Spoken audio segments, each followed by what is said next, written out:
Hello दोस्तों, welcome to my channel पे और नॉलेज सेंटर। तो आप लोग का स्वागत है हमारे चैनल पे। तो आज मैं लाई हूँ राज्य व्यवस्था, जो कि है P T C 365 revision IAS का। तो इसमें हम करेंगे 18 टॉपिक्स हैं, इसको हम करेंगे। तो इसमें हम करेंगे पूरा यहाँ तक आपका जो है संसद, मतलब functioning of the parliament, state legislature and government पूरा करेंगे और इसको हम जल्दी कंप्लीट करेंगे। तो बने रहिए मेरे चैनल के साथ और अपनी तैयारी को मजबूत करिए। जब हम टेस्ट सीरीज और ये सारी चीज़ें कंप्लीट करवा रहे हैं तो आप करते रहिए।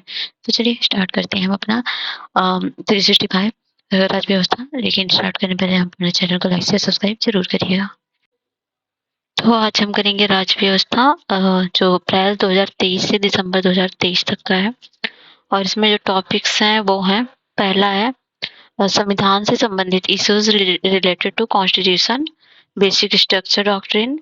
और उसमें है independent of district judiciary, basic structure. और है एब्रोगेशन ऑफ आर्टिकल 370 अनुच्छेद 370 का निरसन। और राष्ट्रीय राजधानी क्षेत्र दिल्ली सरकार अधिनियम 2023, government of national capital territory Delhi amendment act 2023। और है preventive detection and personality right. और है ये है हेट स्पीच का और प्लेस ऑफ वर्शिप एक्ट 1991। उसके बाद है अदर इम्पोर्टेंट न्यूज। और दूसरा है इसमें functioning of parliament, state legislature, local governance.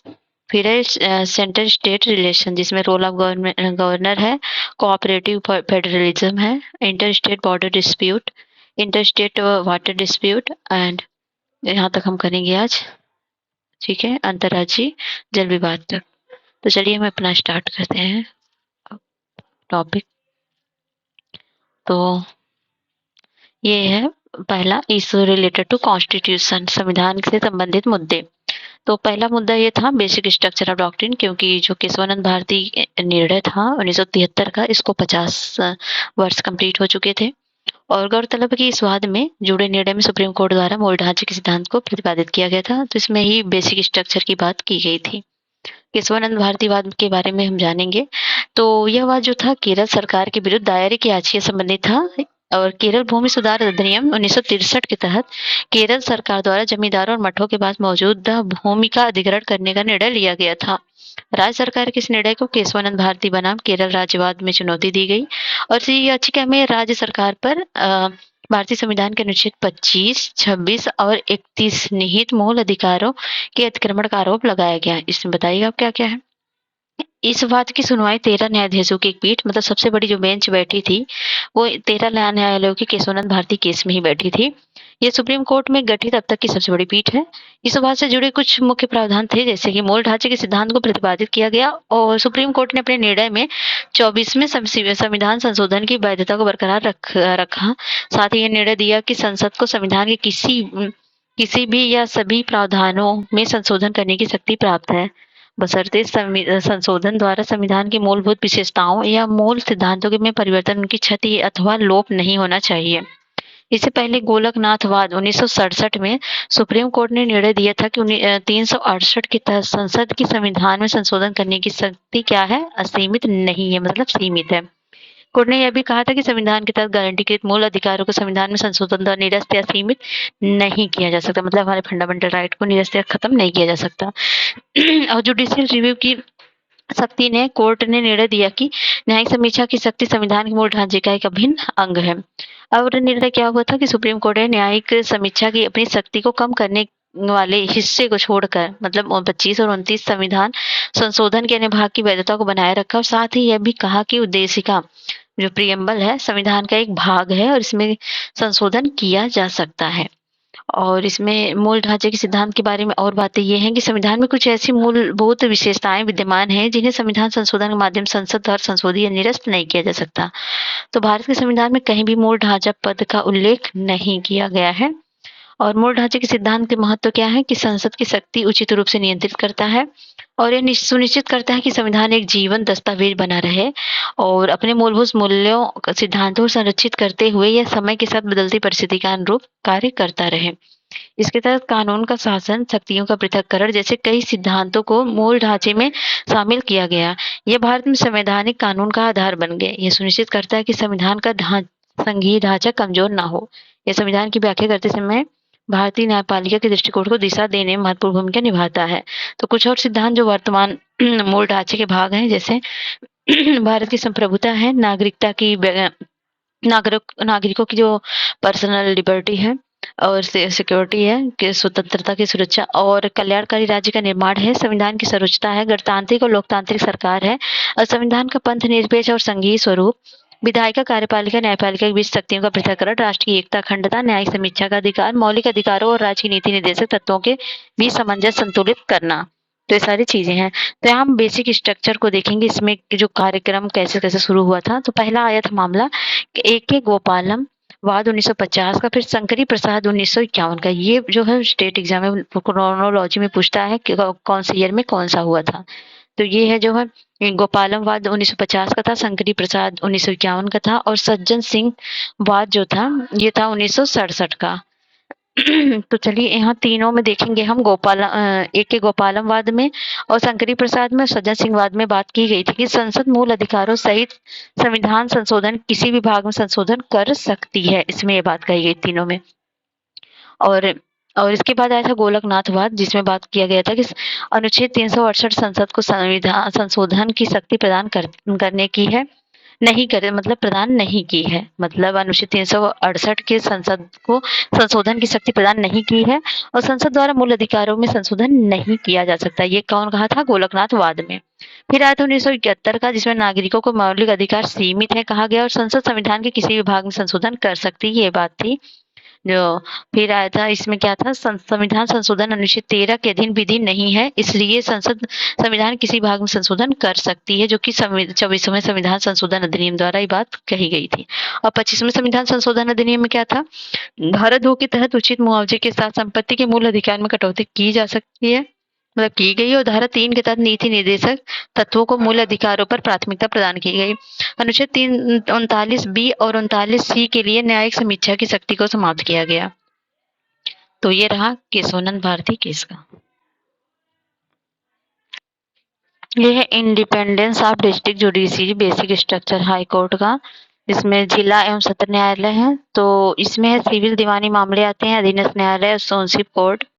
फिर होता है न्यायिक मजिस्ट्रेट की क्रिमिनल फौजदारी मामले और मुख्य न्यायाधीश मजिस्ट्रेट की अदालत और न्यायिक मजिस्ट्रेट की अदालत। ठीक है, तो सुर्खियों में क्यों है, तो independence of district judiciary basic structure. तो क्या हुआ, सुप्रीम कोर्ट ने अखिल भारतीय न्यायाधीश संघ बनाम भारत संघवाद में फैसला सुनाते हुए स्पष्ट कहा कि जिला न्यायालयों की स्वतंत्रता की संविधान के मूल ढांचे का हिस्सा है। तो अभी आपने पढ़ा कि मूल ढांचे को निर्धारित कौन करता है, सुप्रीम कोर्ट। तो इसने ही निर्धारित किया कि जिला न्यायालयों की स्वतंत्रता भी संविधान के मूल ढांचे का हिस्सा है। अन्य संबंधित तथ्य क्या है, कोर्ट ने इस केस में फैसला सुनाते हुए न्यायपालिका में संबंधित कुछ सिद्धांतों पर प्रकाश डाला।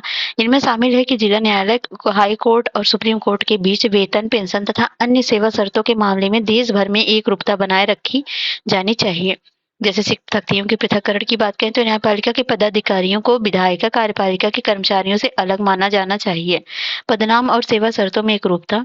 एकीकृत न्यायपालिका का अर्थ है कि राज्य के न्यायाधीशों की सेवा शर्तें अन्य राज्यों में समान पद पर नियुक्त न्यायाधीशों की सेवा शर्तों के समान होनी चाहिए। जिला न्यायालय की बात करते हैं। जिला न्यायाधीश जिले में सर्वोच्च न्यायिक प्राधिकारी है। तो अधीनस्थ न्यायपालिका का संगठनात्मक ढांचा, अधिकारिता और नामकरण राज्य निर्धारित करते हैं। इस कारण से जिला न्यायालयों की स्थिति एक राज्य से दूसरे राज्य में अलग अलग हो सकती है। जिला न्यायालय मुख्यतः त्रिस्तरीय ढांचे पर आधारित है। इंफोग्राफिक देखें, जैसे कि यहाँ पर है जिला न्यायाधीशों की नियुक्ति, पदस्थापना, स्थापन मतलब पोस्टिंग और पदोन्नति हाई कोर्ट के परामर्श से राज्यपाल करता है। कौन? राज्यपाल करेगा। अनुच्छेद 370 जो एब्रोगेशन ऑफ 370 क्या था, सुप्रीम कोर्ट की संविधान पीठ ने सर्वसम्मति से 370 को निरस्त करने के केंद्र सरकार के फैसले को बरकरार रखा। और गौरतलब है कि 2019 में केंद्र सरकार ने 370 के तहत जम्मू कश्मीर के विशेष दर्जे की स्थिति को समाप्त कर दिया था। तो अन्य संबंधित तथ्य क्या था? 5 अगस्त 2019 को राष्ट्रपति ने संविधान जम्मू और कश्मीर पर लागू आदेश 2019 जारी किया था। इस आदेश में कहा गया था कि भारतीय संविधान के प्रावधान बिना किसी अपवाद के जम्मू कश्मीर के राज्य में लागू होंगे। इसके अलावा संसद ने जम्मू कश्मीर पुनर्गठन अधिनियम 2019 को भी पारित कर लागू किया था।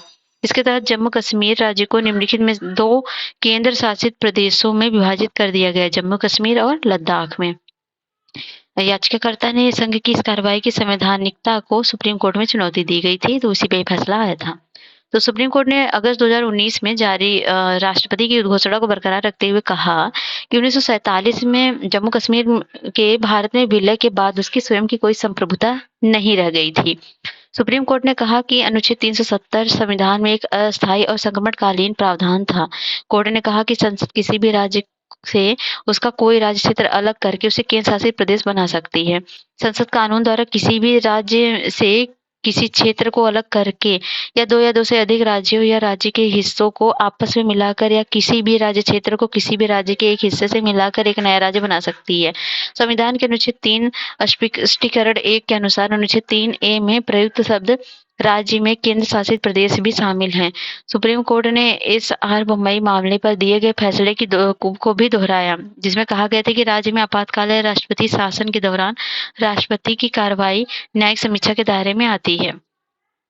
और यह अनुच्छेद 370 एक ऐतिहासिक परिदृश्य था। तो instrument of the accession of मतलब IOA जिसे बोलते हैं विलय पत्र, 19 अक्टूबर 1947 में जम्मू कश्मीर के अंतिम शासक महाराजा हरि सिंह ने IOA पर हस्ताक्षर किए थे। मतलब विलय पत्र के माध्यम से वो अपने राज्य के भारतीय राज्य क्षेत्र में शामिल करने के लिए सहमत हुए थे। जम्मू कश्मीर के लिए अस्थायी प्रावधान, तो भारत का संविधान 26 जनवरी 1950 को लागू हुआ था। तब अनुच्छेद 370 को संविधान के भाग 21 में जोड़ा गया था। भाग 21 का शीर्षक था अस्थायी संक्रमणकालीन और विशेष उपबंध। अनुच्छेद 370 राज्य विदेश मामले के वित्त और संचार को छोड़कर अन्य सभी कानूनों को लागू करने के लिए संसद को राज्य सरकार की सहमति की आवश्यकता थी। भारतीय संविधान का अनुच्छेद 35A और अनुच्छेद 370 से ही उत्पन्न हुआ था। अनुच्छेद 335A में जम्मू कश्मीर राज्य में अस्थायी निवासियों तथा उनके विशेष अधिकार और उन्हें मिलने वाली विशेष सुविधाओं का प्रावधान किया गया था। अनुच्छेद 3 में क्या है? तो यह प्रावधान करता है कि संसद कानून द्वारा नए राज्यों का निर्माण कर सकती है और मौजूदा राज्य क्षेत्रों की सीमा या नाम में परिवर्तन कर सकती है। अनुच्छेद के पहले के हिस्से में कहा गया है कि उपर्युक्त कानून के लिए किसी विधेयक राष्ट्रपति की सिफारिश पर ही संसद के किसी भी सदन में पेश किया जाएगा। यह विधेयक किसी राज्य के राज्य क्षेत्र सीमा का नाम को प्रभावित करता है तो राष्ट्रपति को ऐसे विधेयक को संबंधित राज्य विधानमंडल के विचार से उसे भेजा जाना चाहिए। तो यहाँ तक ये न्यूज था। अगला न्यूज है राष्ट्रीय राजधानी क्षेत्र दिल्ली सरकार अधिनियम 2023 government of national capital territory of Delhi amendment act 2023। तो सुर्खियों में था कि हाल ही में संसद द्वारा पारित किए गए राष्ट्रीय राजधानी क्षेत्र दिल्ली सरकार NCTD विधेयक 2023 को राष्ट्रपति ने अनुमोदन प्राप्त हो गया। अब ये विधेयक अधिनियम बन गया है। तो NCC की संरचना क्या है? अध्यक्ष दिल्ली का मुख्यमंत्री है और सदस्य सचिव क्या है? दिल्ली सरकार का प्रधान गृह सचिव मतलब प्रिंसिपल होम सेक्रेटरी और सदस्य जो है दिल्ली सरकार का मुख्य सचिव है। और NCTD अधिनियम के मुख्य प्रावधान क्या है? राष्ट्रीय राजधानी सिविल सेवा प्राधिकरण। इस अधिनियम में NCCSA के इस गठन का प्रावधान किया गया है। इसका उद्देश्य सेवाओं में संबंधित कुछ मामलों जैसे ट्रांसफर, पोस्टिंग, विजिलेंस एवं अन्य महत्वपूर्ण मामले पर दिल्ली के LG को सिफारिशें प्रदान करता है, मतलब करना है। NCCSA के सभी निर्णय उपस्थित और मतदान करने वाले सदस्यों के बहुमत के आधार पर लिए जाएंगे। दिल्ली में प्रधान गृह सचिव और मुख्य सचिव दोनों की नियुक्ति केंद्र सरकार करेगी। LG की शक्तियां क्या है? ऐसे मामले जिनमें LG पूर्णतः अपने विवेक से कार्य कर सकता है निम्नलिखित है। ऐसे मामले जो दिल्ली विधानसभा की विधायी क्षमता से बाहर है किंतु उन्हें LG को सौंपा गया है, या ऐसे मामले जहां LG को कोई न्यायिक या अर्ध न्यायिक कार्य करने की आवश्यकता होती है। LG का प्रमुखता यह है कि कानून LG के विवेकाधिकार का विस्तार करता है। इसके तहत NCCSA की सिफारिशों को स्वीकार कर सकता है या उन्हें पुनर्विचार के लिए वापस भेज सकता है। LG और NCCSA के बीच मतभेद होने की स्थिति में LG का निर्णय अंतिम होगा। मंत्रियों द्वारा मामलों का निपटान। कुछ विशेष मामलों में आदेश जारी करने से पहले दिल्ली सरकार के मंत्रियों को मुख्यमंत्री और मुख्य सचिव के माध्यम से उन मामलों को एलजी की राय हेतु मतलब लेफ्टिनेंट गवर्नर की राय के हेतु उसके समझ प्रस्तुत करना होगा। ये मामले निम्नलिखित में संबंधित हो सकते हैं, जैसे दिल्ली में शांति व्यवस्था और दिल्ली सरकार और केंद्र सरकार, सुप्रीम कोर्ट या अन्य राज्य सरकारों के बीच संबंध या विधानसभा सत्र को बुलाना, सत्र अवसान एवं विघटन तथा ऐसे मामले जिन पर एलजी को अपने विवेकाधिकार से आदेश लेना होता है। तो दिल्ली सरकार के प्रशासन का विकास कैसे हुआ, तो 1951 की बात है। इसमें भाग सी का राज्य बनाया गया और 1952 में निर्वाचित मुख्यमंत्री के साथ विधानसभा का सृजन किया गया और 1956 में क्या किया गया, राज्य पुनर्गठन अधिनियम के तहत दिल्ली को यूटी का दर्जा दिया गया और 1966 में दिल्ली को सीमित प्रतिनिधि सरकार प्रदान करने के लिए दिल्ली प्रशासनिक अधिनियम पारित किया गया और 1991 में 69वां संविधान संशोधन और जीएनसीटीडी अधिनियम 1991 पारित किए गए और 2021 में जीएनसीटीडी अधिनियम 2021 पारित किया गया। ठीक है, तो एनसीटी मतलब नेशनल कैपिटल टेरिटरी। दिल्ली की प्रशासन मतलब शासन व्यवस्था की बात करें तो इस यूटी के रूप में वर्गीकरण, तो राज्य पुनर्गठन अधिनियम 1956 तहत दिल्ली को यूटी के रूप में वर्गीकृत किया गया। ध्यातव्य है कि केंद्र शासित प्रदेशों के प्रशासन का प्रावधान संविधान के अनुच्छेद 239 के तहत किया गया। इस अनुच्छेद में यह उल्लेख किया गया कि यूटी का प्रशासन सीधे राष्ट्रपति द्वारा नियुक्त प्रशासक द्वारा किया जाएगा। विशेष दर्जा इस बाल कृष्णन समिति की सिफारिशों के बाद 69वां संविधान संशोधन अधिनियम 1991 द्वारा दिल्ली को विशेष दर्जा प्रदान किया गया था। साथ ही इसे राष्ट्रीय राजधानी क्षेत्र दिल्ली के रूप में नामित किया गया था और इस संशोधन द्वारा संविधान में अनुच्छेद 239 ए कई बार पूछा गया है, ये जोड़ा गया और दिल्ली को विधानसभा एवं मंत्रिपरिषद से युक्त एक केंद्र शासित प्रदेश बनाया गया।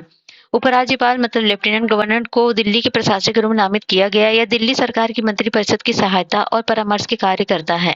दिल्ली विधानसभा की शक्तियां। दिल्ली विधानसभा के पास पुलिस, लोक व्यवस्था और भूमि को छोड़कर राज्य सूची एवं समवर्ती सूची के विषयों पर कानून बनाने की शक्ति है। संसद दिल्ली से संबंधित राज्यों और समवर्ती सूचियों के सभी विषयों पर कानून बना सकती है। जीएनसीटीडी अधिनियम दिल्ली राष्ट्रीय राजधानी राज्य क्षेत्र प्रशासन अधिनियम जीएनसीटीडी 1991 के तहत दिल्ली विधानसभा और दिल्ली सरकार के कामकाज की रूपरेखा तैयार की गई। अगला है प्रिवेंटिव डिटेंशन। तो क्या है न्यूज, तो सुप्रीम कोर्ट ने निर्णय देते हुए हाल ही में कहा कि प्रिवेंटिव डिटेंशन का केवल असाधारण परिस्थितियों में ही उपयोग हो सकता है।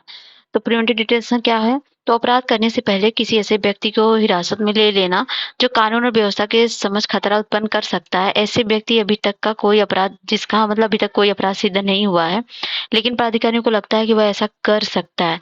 तो ऐसे में व्यक्ति द्वारा भविष्य में किसी अपराध को अंजाम देने से रोकने हेतु डिटेंशन किया मतलब गिरफ्तारी किया जाता है। इसके तहत व्यक्ति को बिना कोई मुकदमा चलाए हिरासत में रखा जाता है। भारत का संविधान के अनुच्छेद 22(1) और 22(2) के तहत गिरफ्तारी तथा हिरासत से सुरक्षा प्रदान करना। तो प्रिवेंटिव डिटेंशन कानूनों के तहत गिरफ्तार या हिरासत में लिए गए व्यक्ति पर संविधान के प्रावधान लागू नहीं होते, मतलब अनुच्छेद 22(3). तो संसद को भारत की रक्षा, विदेशी मामलों में सुरक्षा जुड़े मामलों के लिए प्रिवेंटिव डिटेंशन संबंधी कानून बनाने का अनन्य प्राधिकार प्राप्त है। राज्य की सुरक्षा, लोक व्यवस्था को बनाए रखने तथा आपूर्ति और सेवाओं के रख रखाव संबंधित मामलों के लिए संसद के साथ साथ राज्य विधानमंडल भी कानून बना सकता है। तो निम्नलिखित कुछ कानून जिन्हें प्रिवेंटिव डिटेंशन के प्रावधान किए गए हैं, जैसे दंड प्रक्रिया संहिता है, narcotic drug and psychotropic substance act 1985 का है और है गैर कानूनी गतिविधियां रोकथाम अधिनियम आदि। तो प्रिवेंटिव डिटेंशन संबंधित संवैधानिक प्रावधान है। प्रिवेंटिव डिटेंशन संबंध में कोर्ट के मुख्य निर्णय है। तो अनुच्छेद 22(1) के तहत क्या है, किसी भी व्यक्ति को गिरफ्तारी के कारणों की जानकारी दिए बिना उसे कस्टडी में रखकर डिटेन नहीं किया जा सकता है। यह अपनी रुचि के वकील से परामर्श करने या बचाव करने के अधिकार से वंचित नहीं किया जा सकता है। और अनुच्छेद 22 क्लॉज 2 में है कि प्रत्येक व्यक्ति जिसे गिरफ्तार कर लिया गया है या कस्टडी में रखकर डिटेन किया गया है उसे ऐसी गिरफ्तारी के 24 घंटे के भीतर मजिस्ट्रेट के समक्ष पेश किया जाना चाहिए। और अनुच्छेद 22 क्लॉज 3 में लिखा गया है कि उपयुक्त 2 खंड उस व्यक्ति पर लागू नहीं होंगे जो उस समय भारत के किसी शत्रु देश का नागरिक है जिसे किसी प्रिवेंटिव डिटेंशन कानून के तहत गिरफ्तार किया या डिटेन किया गया, जैसे ये दोनों उस पर लागू नहीं होंगे। और ये अनुच्छेद जो 22 क्लॉज 4 में है, किसी भी व्यक्ति को 3 महीने से अधिक की अवधि के लिए डिटेन नहीं किया जा सकता है। हालांकि सलाहकार बोर्ड यह पुष्टि कर दें इस तरह के डिटेंशन के लिए पर्याप्त कारण मौजूद हैं तो किसी व्यक्ति को 3 महीने से अधिक के लिए डिटेन किया जा सकता है। और अनुच्छेद 22 क्लॉज 7 बी में लिखा गया है, किसी भी व्यक्ति को सलाहकार बोर्ड की राय के बिना 3 महीने से अधिक समय के लिए डिटेन किया जा सकता है यदि संसद कानून द्वारा यह प्रावधान करती है कि ऐसे डिटेंशन की अधिकतम अवधि कितनी होगी या परिस्थितियां, व्यक्तियों के वर्ग और ऐसे मामले जिन पर ऐसा कानून लागू हो सकता है। तो यहाँ पर कुछ प्रिवेंटिव डिटेंशन संबंध में कोर्ट के निर्णय हैं क्या है, तो ए.के. गोपालम बनाम मद्रास राज्य 1950 का केस है जिसमें सुप्रीम कोर्ट ने प्रिवेंटिव डिटेंशन अधिनियम को स्वीकृति दी थी। और ये है सब्बन लाल बनाम उत्तर प्रदेश राज्य विवाद था, जो सुप्रीम कोर्ट ने कहा था कि अदालत डिटेन करने की वास्तविकता या डिटेन करने के लिए कोर्ट में पेश तथ्यों की जांच करने से सक्षम नहीं है। और शंभुनाथ शंकर बनाम पश्चिम बंगाल राज्य विवाद क्या है, तो हालांकि प्रिवेंटिव डिटेंशन की अवधारणा अपने आप में कठोर और संविधान में गारंटीकृत है, मौलिक अधिकार का उल्लंघन करती है, लेकिन कभी-कभी देश की सुरक्षा को बनाए रखने के लिए राज्य द्वारा इस तरह के अत्यधिक कठोर कदम उठाने आवश्यक हो जाते हैं। तो अब है पर्सनालिटी राइट मतलब व्यक्तित्व अधिकार। तो क्या है हाल ही में सुर्खियों की खबर, हाल ही में दिल्ली हाई कोर्ट ने बॉलीवुड के एक अभिनेता व्यक्तित्व अधिकारों के को किसी तीसरे पक्ष द्वारा दुरुपयोग किए जाने के संरक्षण प्रदान किया गया। तो व्यक्तित्व अधिकार के बारे में क्या है, निजता के अधिकार या संपत्ति के अधिकार के तहत इन व्यक्तित्व की रक्षा के अधिकार से जुड़ा हुआ है। तो व्यक्तित्व अधिकार नाम, आवाज, हस्ताक्षर, छवियों या जनता द्वारा आसानी से पहचानी जाने वाली किसी अन्य विशेषताओं को व्यक्त करते हैं जो किसी सेलिब्रिटी आदि के व्यक्तित्व का प्रतीक है। भारत में व्यक्तित्व अधिकार है, देश में व्यक्तित्व अधिकार या उसके संरक्षण का जो है संरक्षण का किसी भी कानून में स्पष्ट रूप से उल्लेख नहीं किया गया। हालांकि निजता सॉरी उल्लेख नहीं किया जा सकता। हालांकि निजता के और संपत्ति के अधिकार के बीच से तत्व विद्यमान है। भारत में व्यक्तित्व अधिकार में निम्नलिखित 2 प्रकार के अधिकार शामिल हैं, जिसमें राइट ऑफ पब्लिसिटी या किसी व्यक्ति की छवि या अन्य विशेषताओं को बिना उसकी अनुमति या संविदात्मक मुआवजे के व्यावसायिक रूप से दुरुपयोग होने से बचाने के अधिकार संबंधित है। यह ट्रेडमार्क्स अधिनियम 1999 और कॉपीराइट अधिनियम 1957 जैसे कानूनों द्वारा शासित होता है। निजता का अधिकार राइट टू प्राइवेसी क्या है, इनमें किसी व्यक्ति के व्यक्तित्व को बिना उसकी अनुमति के सार्वजनिक रूप से प्रदर्शित न करने का अधिकार शामिल है। निजता का अधिकार मोटे तौर पर संविधान के अनुच्छेद 21 और न्यायमूर्ति के एस पुट्टास्वामी मामले 2018 में सुप्रीम कोर्ट द्वारा दिए गए फैसले के तहत शासित होता है। ये 2017 का मामला है जो 18 में हुआ। तो मरणोपरांत है व्यक्तित्व अधिकार, प्रतीक और नाम, अनुचित उपयोग की रोकथाम, अनुचित अधिनियम 1950। तो यह कानून इस अधिनियम की अनुसूची में सूचीबद्ध कुछ गणमान्य व्यक्तियों के नामों और प्रतीकों के अनधिकृत उपयोग पर रोक लगाता है। तो आईपीसी क्या है, यदि कोई व्यक्ति किसी मृतक या उसके परिवार की प्रतिष्ठा के खिलाफ नकारात्मक टिप्पणी करता है या अपना अपमानजनक सामग्री प्रकाशित करता है तो भारतीय दंड संहिता के तहत मानहानि का मुकदमा दायर किया जा सकता है। अगला अंतर्राष्ट्रीय अभिसमयों कन्वेंशन के तहत व्यक्तित्व अधिकार। वर्तमान में पब्लिसिटी के अधिकार के संरक्षण संबंधित कोई स्पष्ट अंतर्राष्ट्रीय अभिसमय या संधि नहीं है। हालांकि पब्लिसिटी संबंधी कुछ अधिकार निम्नलिखित अंतर्राष्ट्रीय अभिसमयों में प्राप्त किए जा सकते हैं। जैसे इसमें रोम कन्वेंशन 1961 का है, कलाकारों के अधिकारों, फोनोग्राम प्रोड्यूसर के अधिकारों प्रशासन अधिकारों की रक्षा करता है। बौद्धिक संपदा अधिकार के व्यापार संबंधी जिसे ट्रिप्स में समझौता 1994 है। यह समझौता फोनोग्राम प्रोड्यूसर या लाइव प्रदर्शन करने वाले कुछ अधिकारों और प्रसारण अधिकारों की रक्षा करता है। और वीपो प्रदर्शन और फोनोग्राफ संधि क्या है, जिसे WPPT बोलते हैं। यह संधि विशेष रूप से डिजिटल परिवेश में कलाकारों और फोनोग्राम प्रोड्यूसर की अधिकारों की रक्षा करती है। तो यहाँ पर व्यक्तित्व अधिकार संबंधित संवैधानिक प्रावधान है, व्यक्तित्व अधिकार के संबंधित न्यायिक निर्णय है। तो अनुच्छेद 21 के अनुसार किसी भी व्यक्ति को उसके प्राण या दैहिक स्वतंत्रता कानून द्वारा स्थापित प्रक्रिया के अनुसार ही वंचित किया जा सकेगा या अन्यथा नहीं किया जाएगा। अनुच्छेद जो है 300A संपत्ति का अधिकार प्रदान करता है। इस अनुच्छेद को 44वें संविधान संशोधन अधिनियम 1978 के तहत संविधान में जोड़ा गया था। इस अनुच्छेद के अनुसार किसी भी व्यक्ति को उसकी संपत्ति से कानून के प्राधिकार के अलावा वंचित नहीं किया जा सकता। तो व्यक्तित्व अधिकार संबंधी न्यायिक निर्णय क्या थे, दीपा जयकुमार बनाम AL विजयवाद 2019। मद्रास हाई कोर्ट ने निर्णय दिया कि किसी व्यक्ति की मृत्यु के साथ ही उसके व्यक्तित्व अधिकार भी समाप्त हो जाते हैं। इसके अलावा उस व्यक्ति के व्यक्तित्व अधिकार उसके कानूनी उत्तराधिकारियों को विरासत में नहीं मिल सकते। साक्षी मलिक बनाम वेंकटेश्वर क्रिएशंस प्राइवेट लिमिटेड और अन्यवाद 2021 का, जिसमें बॉम्बे हाई कोर्ट ने निर्णय दिया कि किसी अन्य व्यक्ति की छवि और विशेष रूप से उसकी निजी छवि का उसकी सहमति के बिना उपयोग करना गैर कानूनी है। अब है हेट स्पीच। तो सुर्खी में इसलिए था क्योंकि सुप्रीम कोर्ट ने हितधारकों से हेट स्पीच की समस्या का स्थायी समाधान खोजने के लिए आपस में सहयोग करने की आवश्यकता पर बल दिया। तो हेट स्पीच के बारे में क्या है, तो किसी भी कानून के अंतर्गत परिभाषित नहीं किया गया है। ये हेट स्पीच आमतौर पर व्यक्तियों के एक समूह के खिलाफ घृणा को फैलाने का काम वक्तव्य होता है। हेट स्पीच व्यक्तित्व के विभिन्न रूपों में व्यक्त किया जा सकता है। इसमें चित्र, कार्टून, मीम्स या हाव भाव और प्रतीक चिन्ह शामिल हैं। इसे ऑफलाइन या ऑनलाइन दोनों तरीके से प्रसारित किया जा सकता है। भारत में हेट स्पीच नियंत्रित करने वाले कानून है, जैसे संवैधानिक प्रावधान, संविधान संशोधन 19 क्लॉज 2, जिसमें रीजनेबल रिस्ट्रिक्शंस लगते हैं, और भारतीय संहिता न्याय संहिता 2023 धारा 196(1) धर्म, नस्ल, जन्म स्थान, निवास, भाषा आदि के आधार पर विविध समूहों के बीच शत्रुता को बढ़ावा देने को दंडित करती है। और धारा 299 जो किसी भी वर्ग के धर्म या धार्मिक विश्वासों का अपमान करने या उनकी धार्मिक भावनाओं को ठेस पहुंचाने के इरादे से किए गए जानबूझकर और दुर्भावनापूर्ण कृत्यों के लिए दंड को परिभाषित करती है। और धारा 353(a) और 353(2) विभिन्न वर्गों के बीच लोक हानि या शत्रुता, घृणा या दुर्भावना पैदा करने वाले किसी भी कथन, अफवाह या रिपोर्ट के प्रकाशन पर प्रसार के कार्य को दंडित करती है। लोक प्रतिनिधित्व अधिनियम 1951 अधिनियम की धारा 8 ऐसे व्यक्ति को चुनाव लड़ने से अयोग्य घोषित करती है जो वाक्य और अभिव्यक्ति की स्वतंत्रता के अधिकार का गलत उपयोग करते हैं, दोषी पाए जाते हैं।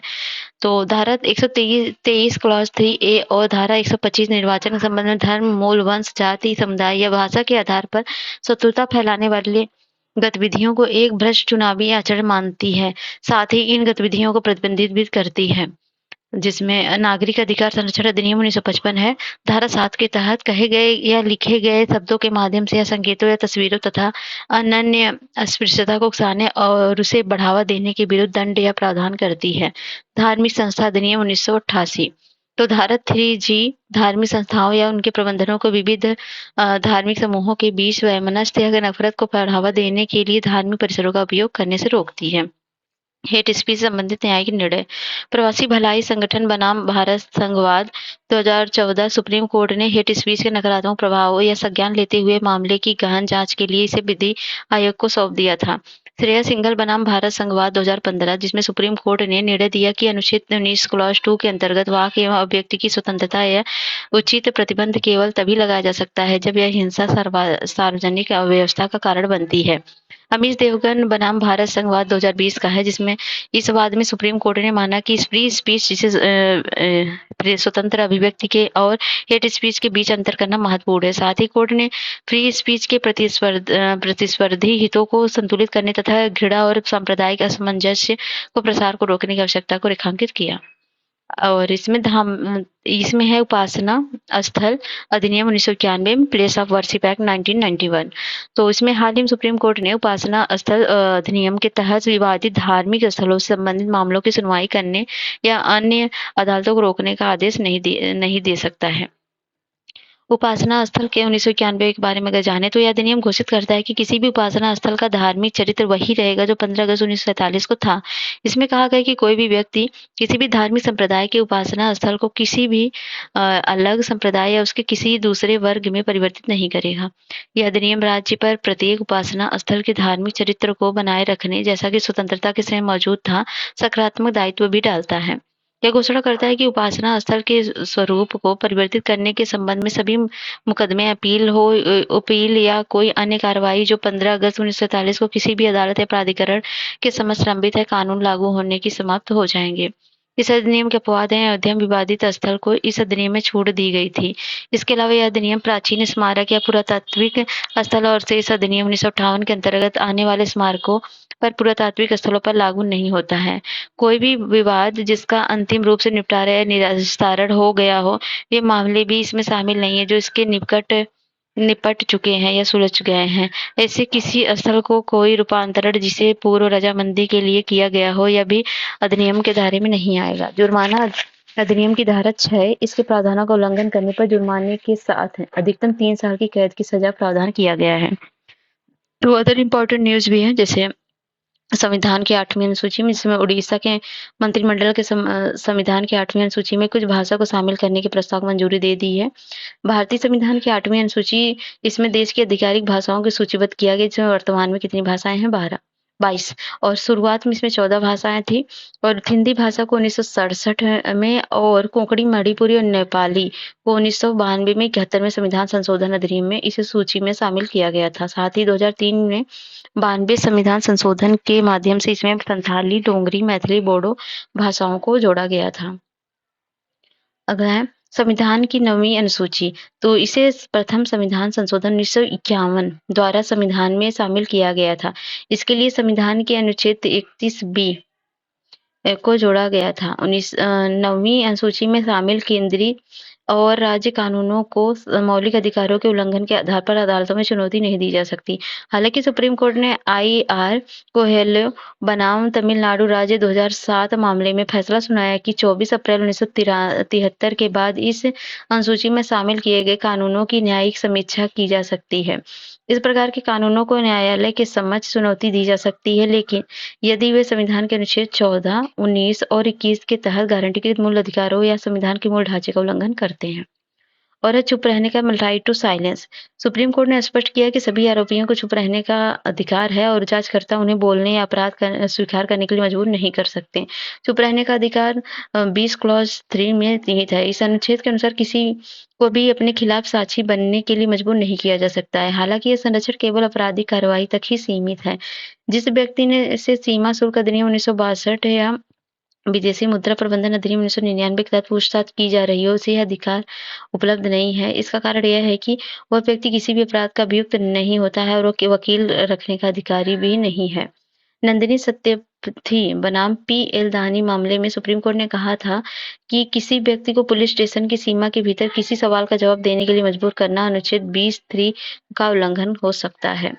निजी क्षेत्र में स्थानीय लोगों के लिए आरक्षण, तो पंजाब हरियाणा हाई कोर्ट ने हरियाणा राज्य स्थानीय उम्मीदवारों को रोजगार अधिनियम 2020 को रद्द किया। तो गौरतलब है कि इस अधिनियम के तहत निजी क्षेत्र में 30,000 रुपए से कम मासिक वेतन वाली नौकरियों में हरियाणा के स्थानीय लोगों को 75% आरक्षण दिया गया था। हाईकोर्ट ने इस अधिनियम को संवैधानिक घोषित किया। न्यायालय ने के अनुसार अधिनियम भारत में संविधान के भाग 3 मौलिक अधिकार का उल्लंघन करता है। कोर्ट ने अपने फैसले में यह भी कहा कि यह अधिनियम संवैधानिक नैतिकता का भी उल्लंघन करता है। संवैधानिक नैतिकता का तात्पर्य संविधान के मौलिक सिद्धांतों के पालन से है। न्यायालय ने कहा कि राज्य इस तथ्य के आधार पर बाहरी व्यक्तियों के साथ भेदभाव नहीं कर सकता, वे उस राज्य से संबंधित नहीं है या नकारात्मक भेदभाव है। आंध्र प्रदेश ने 2019 में, कुछ अन्य राज्यों ने भी इसी तरह के कानून बनाए थे। अफर्मेटिव एक्शन क्या है? अफर्मेटिव एक्शन से तात्पर्य सकारात्मक कार्रवाई पक्षपात से है। इसे अमेरिका में कुछ विशेष पहचान वाले व्यक्तियों के खिलाफ पक्षपात के ऐतिहासिक प्रतिरूप से निपटने के लिए उपयोग में लाया गया था। इसके तहत अमेरिका के कॉलेजों और विश्वविद्यालय में अश्वेत, हिस्पैनिक तथा अन्य अल्पसंख्यक छात्रों के प्रतिनिधित्व को बढ़ाया गया है। भारत में आरक्षण अफर्मेटिव एक्शन का उदाहरण है। इसके माध्यम से ऐतिहासिक रूप से वंचित समूहों, शिक्षा, नौकरियों, सरकारी योजनाओं, छात्रवृत्ति और राजनीतिक प्रतिनिधित्व बढ़ावा दिया जाता है। संविधान के अनुच्छेद 15 क्लॉज 4 और 16 क्लॉज 4 को सरकार को आरक्षण संबंधित प्रावधान करने की अनुमति देते हैं। सुप्रीम कोर्ट ने इंदिरा साहनीवाद में रोजगार एवं शिक्षा दोनों में ओबीसी, एससी और एसटी के लिए आरक्षण 50% रखने की सीमा तय की गई थी। रंगनाथ मिश्रा आयोग के बारे में बात करें तो इसे अधिकारी तौर पर धार्मिक और भाषाई अल्पसंख्यकों के लिए राष्ट्रीय आयोग के रूप में जाना जाता है। इसका गठन देश में भाषाई, धार्मिक अल्पसंख्यकों के संबंधित अलग-अलग मुद्दों को रेखांकित करने के लिए किया गया था। आयोग की रिपोर्ट 2007 में सिफारिश की गई थी कि अनुसूचित जाति का दर्जा पूरी तरह से धर्म से अलग कर देना चाहिए। साथ ही इसे अनुसूचित जनजातियों की तरह धर्म तटस्थ बनाए रखा जाना चाहिए। इसमें इस्लाम और ईसाई धर्म अपनाने वाले दलितों को अनुसूचित जाति का दर्जा प्राप्त करने की अनुमति देने की सिफारिश की गई थी। और अनुच्छेद 355 ये क्या है? यह भाग 18 में 352 से 360 में निहित आपातकाल में संबंधित प्रावधान का एक हिस्सा है। तो सब जानते ही होंगे। पैदल चलने का अधिकार, पंजाब पैदल चलने के अधिकार को लागू करने वाला देश का पहला राज्य बन गया है। यह NHAI सहित सड़क स्वामित्व वाली सभी एजेंसियों के लिए सड़क पर फुटपाथ और साइकिल ट्रैक की सुविधा प्रदान करने का अनिवार्य बनाता है। अगला है संसद, राज्य विधानमंडल, स्थानीय सरकार की कार्यप्रणाली, functioning of parliament, state legislature, local government. तो इसमें है नो कॉन्फिडेंस मोशन, पहला न्यूज है। ये संसद के मानसून सत्र में केंद्र सरकार के खिलाफ अविश्वास प्रस्ताव लाया गया था, ये सभी को पता होगा। अविश्वास प्रस्ताव एक विधायी प्रस्ताव है, इसे केवल लोकसभा में लाया जा सकता है। कहाँ? केवल लोकसभा में। इसके द्वारा विपक्ष सरकार के बहुमत और शासन की क्षमता को चुनौती दे सकता है। संसद लोकतंत्र में कोई सरकार सभी सत्ता में रह सकती है जब उसके पास प्रत्यक्ष रूप से निर्वाचित सदन अर्थात लोकसभा में बहुमत हो। इसका अर्थ यह है कि यदि अविश्वास प्रस्ताव पारित हो जाता है तो मौजूदा सरकार गिर जाती है। और संवैधानिक अनुच्छेद लोकसभा में कार्य संचालन के नियम, तो 75 क्लॉज 3, तो भारतीय संविधान के इस अनुच्छेद में उल्लेख है कि मंत्रिपरिषद लोकसभा के प्रति सामूहिक रूप से क्या होती है? उत्तरदायी होती है। इस प्रकार राज्य सरकार पर अनुच्छेद 164 क्लॉज 2 में यह प्रावधान किया गया कि मंत्रिपरिषद सामूहिक रूप से राज्य सभा के प्रति उत्तरदायी होती है। राज्य विधानसभा, सॉरी। तो लोकसभा की प्रक्रिया एवं कार्य संचालन नियमों में के नियम 198 मंत्रिपरिषद में अविश्वास प्रस्ताव के संबंध में प्रावधान किए गए हैं। अविश्वास प्रस्ताव का आधार है। अविश्वास प्रस्ताव के लिए कोई आधार निर्धारित करने की आवश्यकता नहीं है। भाषण, जब तक सदन द्वारा प्रस्ताव पेश करने की अनुमति नहीं दी जाती है तब तक प्रस्ताव के समर्थन में कोई भी भाषण नहीं किया जा सकता। दोबारा नया प्रस्ताव, एक अविश्वास प्रस्ताव पर चर्चा होने और सदन द्वारा उन्हें अस्वीकार कर दिए जाने के बाद उसी सत्र में दूसरा अविश्वास प्रस्ताव नहीं लाया जा सकता। अविश्वास प्रस्ताव की सामान्य प्रक्रिया क्या है? तो इसमें जब संसद में विपक्षी दलों को लगता है कि सरकार के पास बहुमत नहीं है या सरकार अपना विश्वास खो चुकी है तब वो अविश्वास प्रस्ताव लाती है। फिर क्या होता है? लोकसभा अध्यक्ष परीक्षण करता है कि अविश्वास प्रस्ताव सही है या नहीं है।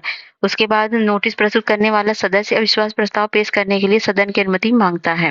फिर इसके बाद अध्यक्ष उन सदस्यों को बुलाता है जो अविश्वास प्रस्ताव लाने के पक्ष में है।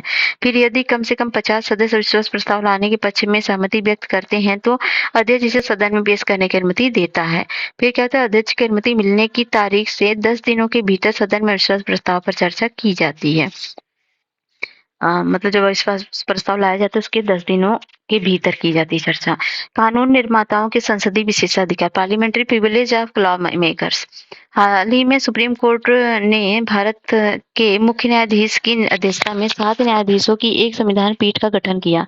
यह पीठ PV नरसिम्हा राव 1998 में 5 न्यायाधीशों की संविधान पीठ द्वारा दिए गए निर्णय पर पुनर्विचार करेगी। तो अन्य संबंधित तथ्य हैं जैसे PV नरसिम्हा राव वाद जो था 1998 में सुप्रीम कोर्ट द्वारा दिया गया निर्णय झारखंड मुक्ति मोर्चा रिश्वत मामले 1993 से जुड़ा हुआ था। ज्ञातव्य 1993 में नरसिम्हा राव सरकार ने अविश्वास प्रस्ताव से बचने के लिए कथित तौर पर सभी दलों के कई सांसदों को रिश्वत दी थी।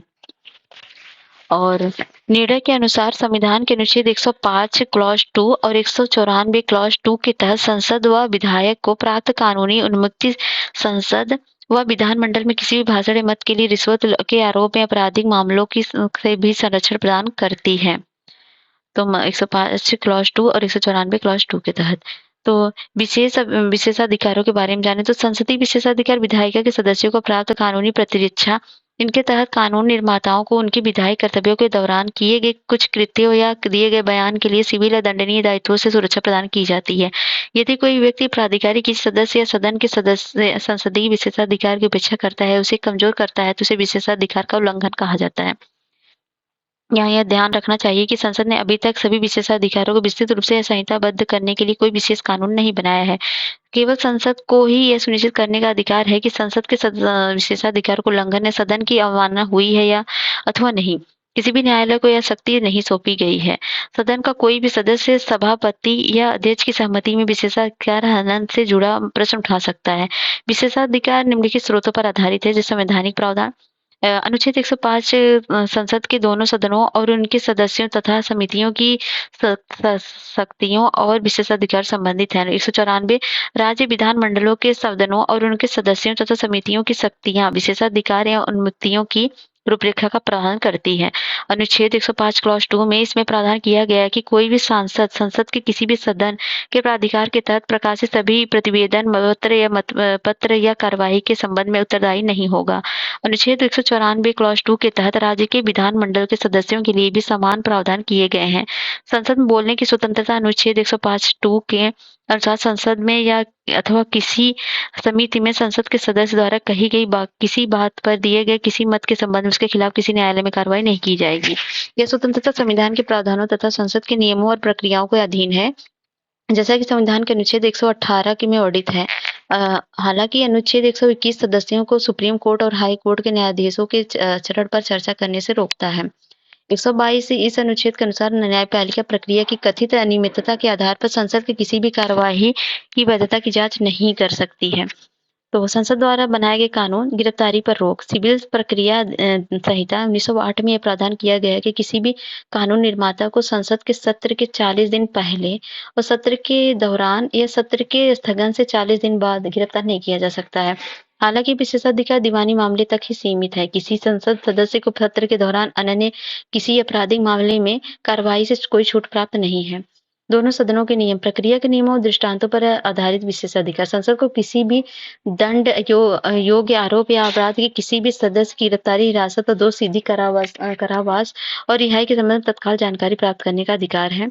अज्ञात व्यक्तियों को बाहर करने का अधिकार, सदन के सदस्यों और गैर सदस्यों को सदन की कार्यवाही से बाहर करने की शक्ति तथा अधिकार प्राप्त है। सदन में स्वतंत्र और निष्पक्ष चर्चा सुनिश्चित करने के लिए अधिकार आवश्यक है।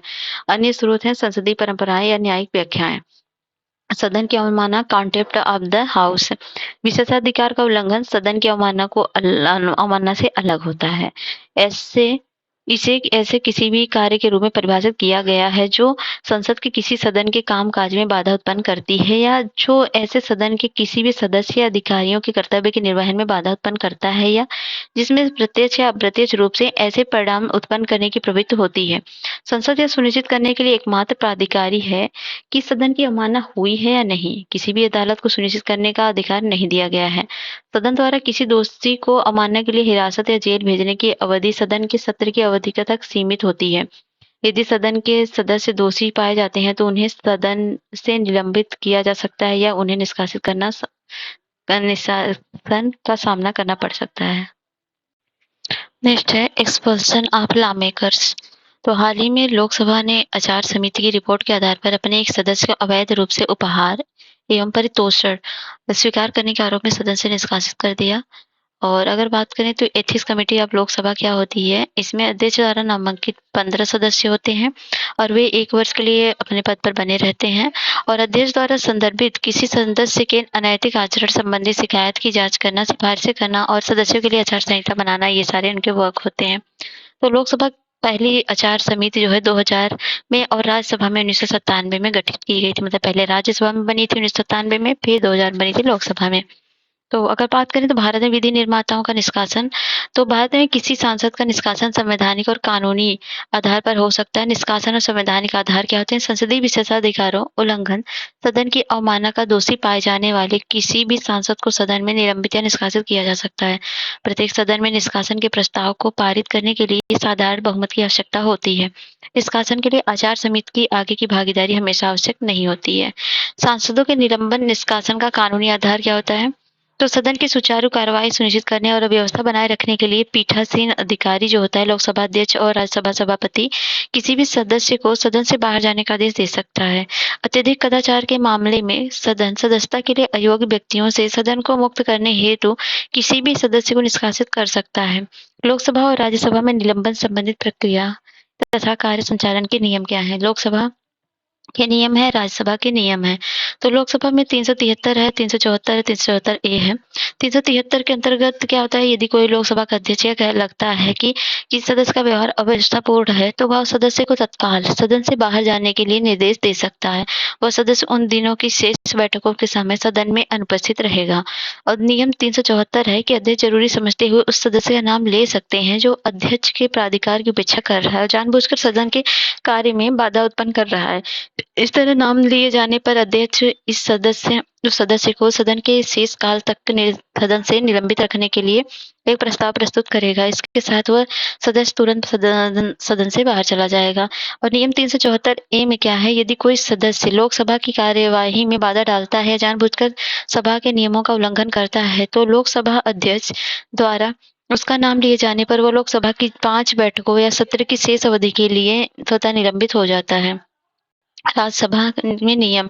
तो नियम जो है 255, यह राज्यसभा के सभापति को अव्यवस्थित आचरण के लिए किसी भी सदस्य को तुरंत सदन से बाहर जाने का निर्देश देने की अनुमति देता है। नियम जो है 256 है। इस नियम सभापति को अपने प्राधिकार की उपेक्षा करने या सभा के नियमों का उल्लंघन करने वाले सदस्यों को नाम लेने की अनुमति देता है। इसके बाद सदन सदस्य को सत्र की शेष अवधि के लिए निलंबित करने का प्रस्ताव अपना सकता है। लोकसभा जो है नियम 374 ए के तहत के विपरीत राज्यसभा अपने सदस्यों को बिना प्रस्ताव पारित किए निलंबित नहीं कर सकता है। संविधान के अनुच्छेद 122 के प्रावधानों के अनुसार न्यायपालिका प्रक्रिया की कथित नियमितता के आधार पर संसद की किसी भी कार्रवाई की वैधता की जांच नहीं कर सकता। हालांकि न्यायालय ने कई मामले में हस्तक्षेप किया है। उदाहरण के लिए राजा रामपाल वाद 2007 में न्यायालय ने राजा रामपाल के निष्कासन को बरकरार रखा था, लेकिन यह भी कहा था कि किसी भी अवैध आधार पर इस तरह की कार्रवाइयां न्यायिक जांच के दायरे में आती हैं। यह ध्यान रखने योग्य तथ्य है कि निष्कासन अयोग्यता एक समान नहीं है। भारतीय संविधान की निष्कासन अयोग्यता दोनों का प्रावधान करता है। अयोग्यता के तहत संसद को कोई सदस्य आगे चुनाव नहीं लड़ सकता है, जबकि निष्कासन के तहत वह चुनाव लड़ सकता है। संसद किसी भी सदन के सदस्यों की अयोग्यता की बात करें तो लोक प्रतिनिधित्व अधिनियम 1951 का है। इस अधिनियम की धारा 8(3)(a) के अनुसार दोषी ठहराए जाने वाले विधायिका के किसी भी सदस्य को यदि 2 वर्ष से अधिक के कारावास की सजा सुनाई जाती है तो उसे दोषी ठहराए जाने की तिथि से अयोग्य माना जाएगा। ऐसे व्यक्ति को सजा पूरी किए जाने की तिथि से अगले 6 वर्ष तक चुनाव लड़ने के लिए अयोग्य माना जाएगा। 10वीं अनुसूची, यदि कोई व्यक्ति 10वीं अनुसूची के प्रावधानों के तहत दल-बदल के आधार पर अयोग्य ठहराया जाता है तो संविधान का अनुच्छेद 102(1) और 191(1) निम्नलिखित कुछ शर्तों के तहत सदस्यों की अयोग्यता का प्रावधान करता है।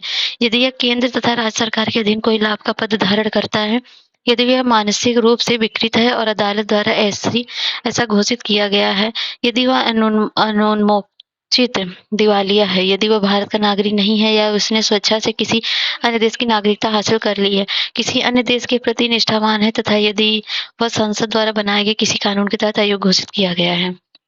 दल अब है एंटी डिफेक्शन लॉ क्या होता है, तो ये सुर्खियों में क्यों है? तो महाराष्ट्र विधानसभा के अध्यक्ष ने दल बदल विरोधी कानून के तहत विधायिका को अयोग्य ठहराने की मांग वाली सभी याचिकाएं खारिज कर दी। तो 10वीं अनुसूची से संबंधित न्यायिक निर्णय क्या है कि होलोहान बनाम चाचिलू और अन्य वाद 1992 का है। इस वाद में सुप्रीम कोर्ट ने कहा था कि स्पीकर का निर्णय न्यायिक समीक्षा के अधीन है। और है किसम मेघचंद्र सिंह बनाम माननीय अध्यक्ष मणिपुर विधानसभा एवं अन्य वाद 2020 का।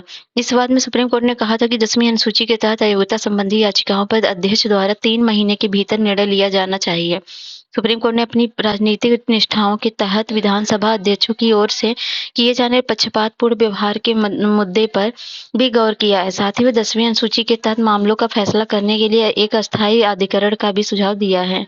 इसे 1952 में अधिनियम तो 1985 के माध्यम से 10वीं अनुसूची में शामिल किया गया। दल बदल से उत्पन्न होने वाली अयोग्यता के संपन्न में किसी भी प्रश्न का निर्णय सदन का पीठासीन अधिकारी करता है।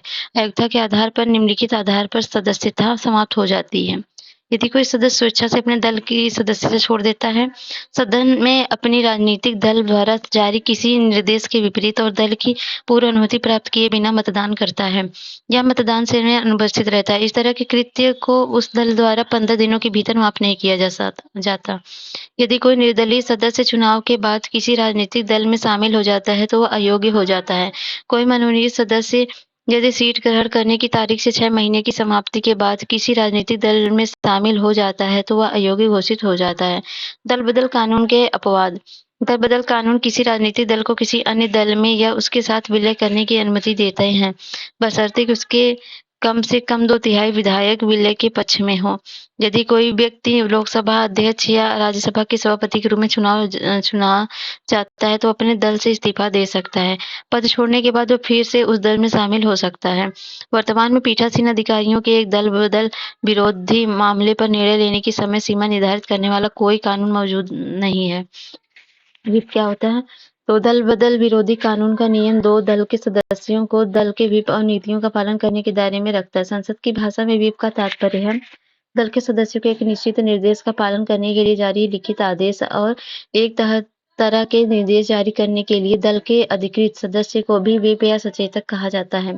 बाद में व्हिप की अवधारणा ब्रिटिश संसदीय प्रणाली से भी विरासत में मिली है। ब्रिटेन में विधि निर्माताओं को व्हिप के माध्यम से दल के आदेशों का पालन करना होता है।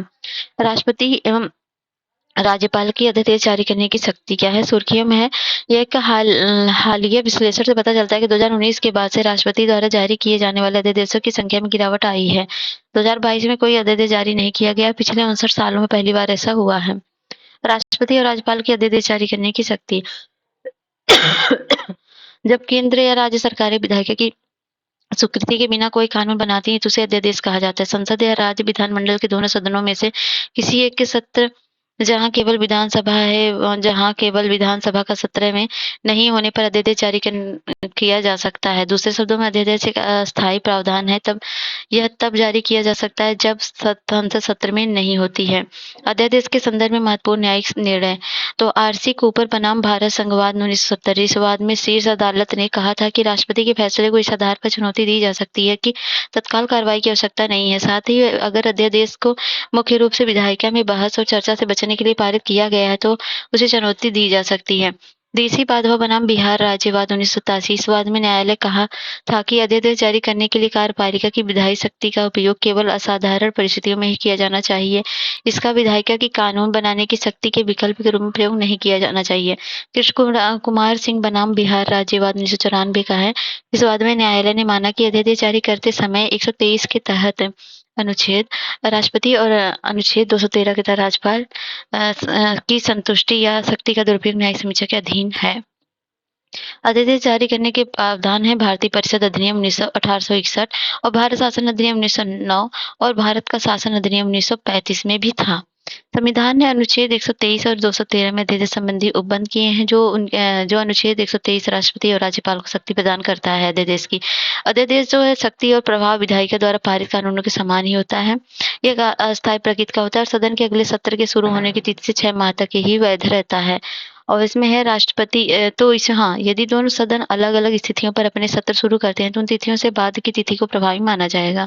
यदि राष्ट्रपति राज्यपाल इसे वापस ले लेता है, दोनों सदन इसे अस्वीकार करते हैं तो संकल्प पारित कर देते हैं तो अध्यादेश पहले भी समाप्त हो सकता है।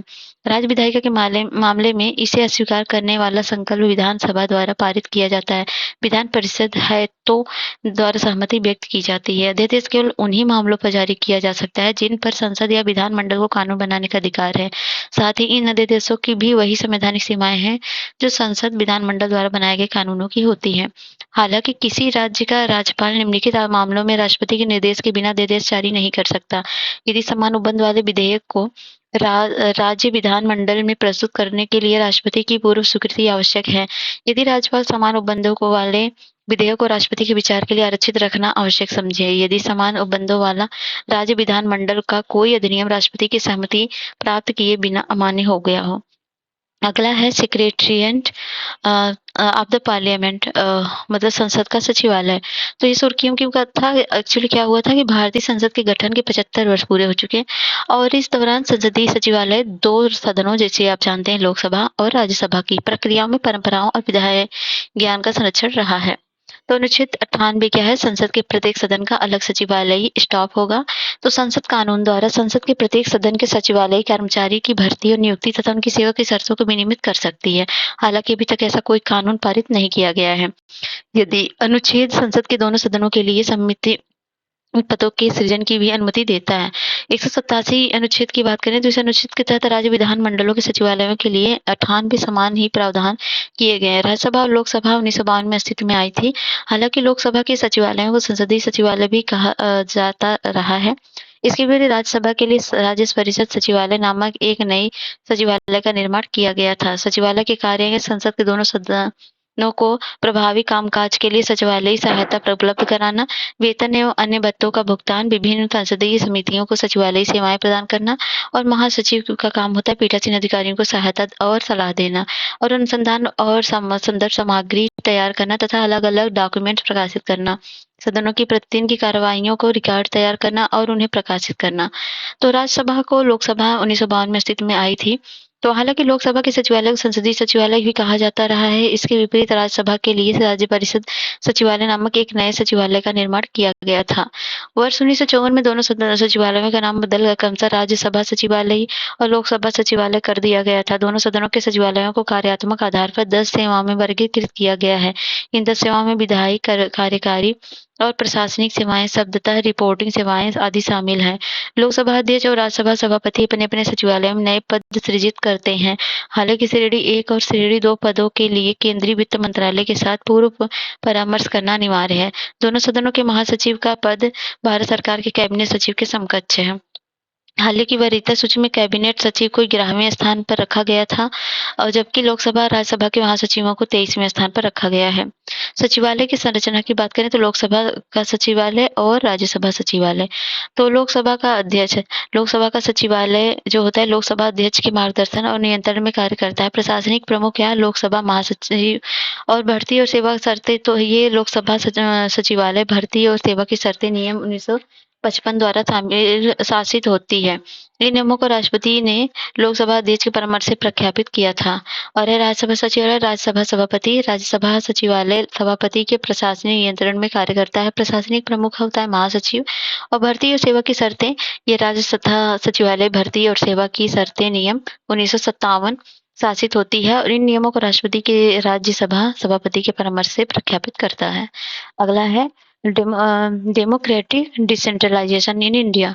तो वर्ष 2023 में भारतीय संविधान में 73वें 74वें संविधान संशोधन के लगभग कितने साल पूरे हो चुके हैं? 30 साल कंप्लीट हो चुके हैं। तो इसके लिए न्यूज है। तो भारत में लोकतांत्रिक विकेंद्रीकरण कब हुआ था? तो केंद्र और राज्य को स्थानीय सरकारों जैसे पंचायत और नगर पालिका को शक्ति, संसाधन तथा निर्णय निर्माण के अधिकार के हस्तांतरण से है। मतलब लोकतांत्रिक विकेंद्रीकरण का मतलब यही होता है। तो आपको पता ही होगा कि 73वां 74वां संविधान संशोधन 1992 में पारित किया गया था, 1993 में लागू किया गया था। अत्यंत महत्वपूर्ण संविधान संशोधन थे। इन्होंने भारत में लोकतांत्रिक विकेंद्रीकरण की शुरुआत की थी। 73वां संविधान संशोधन 1992 और ये 74वां है। तो दोनों में क्या अंतर है? तो संसद में अधिनियम के माध्यम से पंचायती राज संस्था की संवैधानिक दर्जा प्रदान किया गया है। ये गांव में होता है और ये शहरों में स्थानीय सरकारों के संवैधानिक दर्जा प्रदान किया गया है। तो भारत के संविधान के एक नया भाग 9 जोड़ा गया है और इसमें 9(1) जोड़ा गया है और इसमें अनुच्छेद जो है 243 से लेकर 243 ओ तक है और इसमें 243 पी से लेकर 243 जेड जी तक रखा गया है। संविधान में नई अनुसूची इसमें 11वीं जोड़ी गई है और इसमें 12वीं जोड़ी गई। इसमें 29 कार्यात्मक विषय शामिल है और इसमें 18। तो भारत में पंचायती राज संस्थाओं को मजबूत करने के लिए उठाए गए कदम, तो पहला है राष्ट्रीय स्वराज अभियान और ई-ग्राम योजना है और सबकी योजना सबका विकास है और पिछड़ा क्षेत्र अनुदान क्षेत्र है जिसमें फंड की बात होती है और ये है राष्ट्रीय पुरस्कार, पंचायत पुरस्कार अवार्ड जिसमें दिया जाता है जो अच्छा प्रदर्शन करते हैं। ये स्वामित्व योजना है। इसके तहत गांव में अपने घरों के मालिकों की संपत्ति कार्ड जारी कर उन्हें रिकॉर्ड ऑफ राइट्स प्रदान किया जाता है। तो पंचायती राज संबंधित कुछ जो है जो समिति हुई थी ये है बहुत इंपॉर्टेंट है। ये पीसीएस में पूछा जाता है, खासकर डेट इसका पूछा जाता है कब आया था और क्रोनोलॉजी। तो इसमें बलवंत राय मेहता 1957 में पहली बार दिए थे। फिर इनका जो था 3 स्तरीय पंचायती राज समिति मतलब सिफारिश की गई थी और ये है अशोक मेहता जिनमें 2 स्तरीय था। ये Shri CH Hanumant Rao working group 1983 का है और ये GVK राव समिति 1985 का है और LM सिंधवी जो है 86 का, 85-86 और ये थोंगन समिति जो 88 में आई थी 2 साल बाद। अब नेक्स्ट है पंचायती राज संस्थाओं की वित्तीय स्थिति, मतलब finance of the Panchayati Raj institution. तो इसको शॉर्ट में बोलेंगे PRI। ओके। तो हाल ही में भारतीय रिजर्व बैंक ने पंचायती राज संस्थाओं की वित्तीय स्थिति शीर्षक की अपनी रिपोर्ट जारी की। इसमें 2020-21 और 22-23 के लिए PRI मतलब पंचायती राज की जो फाइनेंस वित्तीय स्थिति पर चर्चा की गई। तो पंचायत की वित्तीय सशक्तिकरण हेतु संवैधानिक प्रावधान क्या है? तो 243H में बात किया गया है कि राज्य का विधानमंडल कानून पारित करके राज्य की संचित निधि में से पंचायतों के लिए सहायता अनुदान का प्रावधान कर सकता है। यह पंचायत को कर, शुल्क, पथकर, फीस लगाने, एकत्र करने एवं आवंटित करने का अधिकार देता है। अनुच्छेद 243I की बात करें तो पंचायत को वित्तीय स्थिति की समीक्षा करने और उनकी वित्तीय स्थिति में सुधार के लिए सिफारिश करने हेतु 5 साल में एक राज्य वित्त आयोग का गठन किया जाएगा और 280 क्लॉज 3B में केंद्रीय वित्त आयोग के कर्तव्य हैं। वह राज्य में पंचायतों के संसाधनों की पूर्ति के लिए राज्य की संचित निधि को बढ़ाने हेतु आवश्यक उपायों के बारे में राष्ट्रपति को सिफारिश करें।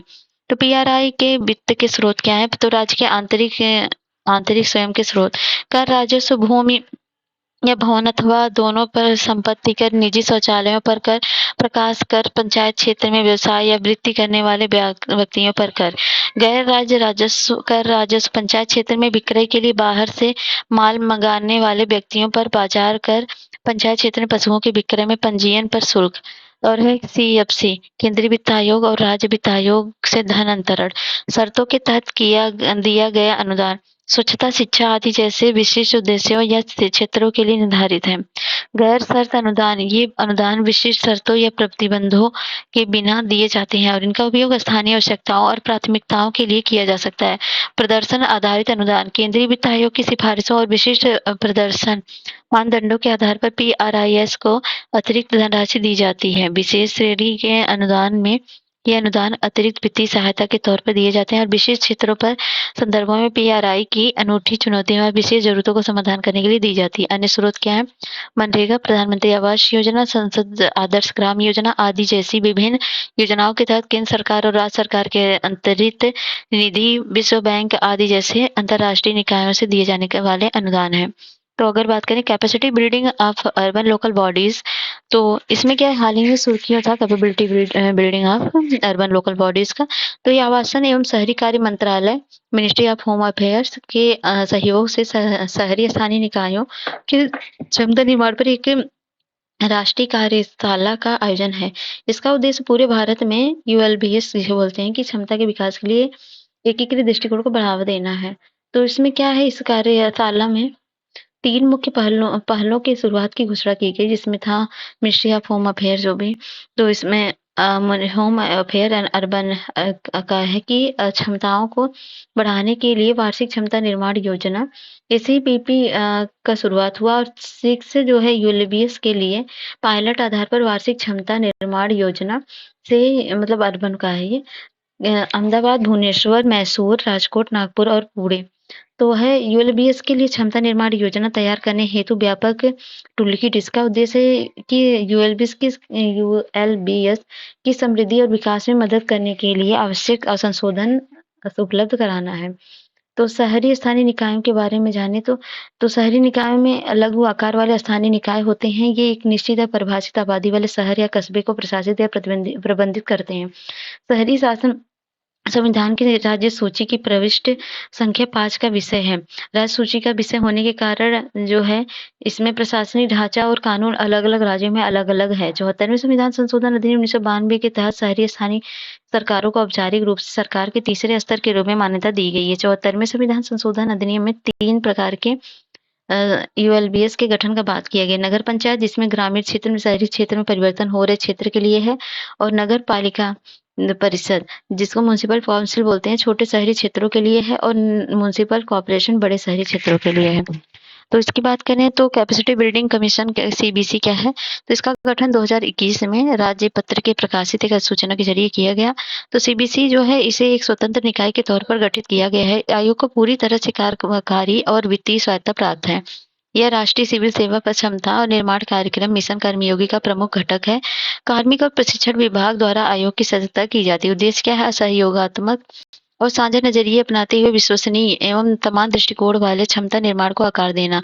और संरचना क्या है? अध्यक्ष को 2 सदस्य, जिन्हें एक सचिव, भारत सरकार के संयुक्त सचिव ग्रेड का अधिकारी की अध्यक्षता वाले अंतरिक्ष सचिवालय द्वारा प्रदान की जाती है। कार्य और जिम्मेदारी, तो सरकारी विभागों को संगठन और एजेंसियों के साथ उचित समन्वय स्थापित करना ताकि क्षमता में सुधार और साझा संसाधनों के निर्माण के लिए सामंजस्यपूर्ण व एकीकृत दृष्टिकोण विकसित हो सके। लक्ष्य की प्राप्ति के साथ साथ सिविल सेवाओं की स्थिति पर हर साल मानव संसाधन रिपोर्ट तैयार करना और सरकारी सेवा के कार्यरत मानव संसाधन को ऑडिट करना है। ULBS के क्षमता निर्माण हेतु किए गए उपचार क्या है? तो उपाय है राष्ट्रीय राष्ट्रीय शहरी डिजिटल मिशन मैंने 2021 में इस मिशन की शुरुआत की है। भारत के शहरी स्थानीय निकाय में नागरिक केंद्रित डिजिटल क्रांति लाने पर आधारित है। इसका उद्देश्य देश में डिजिटल गवर्नेंस के एक रूपरेखा प्रदान करने हेतु एक साझा डिजिटल अवसंरचना तैयार करना है। यह रूपरेखा 3 स्तंभों में 3 Ps यथा पीपल, प्रोसेस एंड प्लेटफॉर्म के ध्यान में रखती है। इस मिशन को संचालित करने का कार्य national institute of urban affairs को सौंपा गया है। और एनआईयूए की स्थापना 1976 में हुई थी। ये शहरी विकास एवं प्रबंधन हेतु अनुसंधान, प्रशिक्षण और सूचना प्रसार के लिए कार्यरत प्रमुख संस्थान है। म्युनिसिपल बॉन्ड्स क्या होते हैं? ये भारत में नगर निगमों और अन्य संबद्ध निकायों द्वारा धन जुटाने के लिए जारी किए जाने वाले वित्तीय लिखित होते हैं। पंचायत उपबंध अधिनियम 1996 में, जो कि panchayat extension to the scheduled areas act 1996 है। ये सुर्खियों की है। तो हाल ही में झारखंड सरकार ने पेशा अधिनियम के जुड़े नियमों को ड्राफ्ट को सार्वजनिक परामर्श के लिए जारी किया। जैसे पंचायत उपबंध अनुसूचित क्षेत्र पर विस्तार अधिनियम या पेशा अधिनियम 1996 के बारे में बात की गई। तो इसमें है पेशा अधिनियम को वर्ष 1996 में अधिनियमित किया गया और दिलीप सिंह भोरिया समिति की सिफारिशों पर आधारित था। इसका उद्देश्य जनजातीय समुदायों को सशक्तिकरण करना और उन्हें मुख्यधारा में लाना था। तो पेशा के अंतर्गत ग्राम सभा की मुख्य शक्तियां क्या हैं? तो भूमि अधिग्रहण के मामले में अनिवार्य परामर्श की शक्ति, अनुसूचित क्षेत्रों के दूसरे लोगों द्वारा भूमि की खरीद को रोकने और बेची गई या हस्तांतरित भूमि पर भी फिर से कब्जा दिलाने की शक्ति है। और सामाजिक क्षेत्र में कार्यरत एवं स्थानीय योजनाओं से संबंधित संस्थाओं एवं कार्मिक पर नियंत्रण की स्थिति की शक्ति है।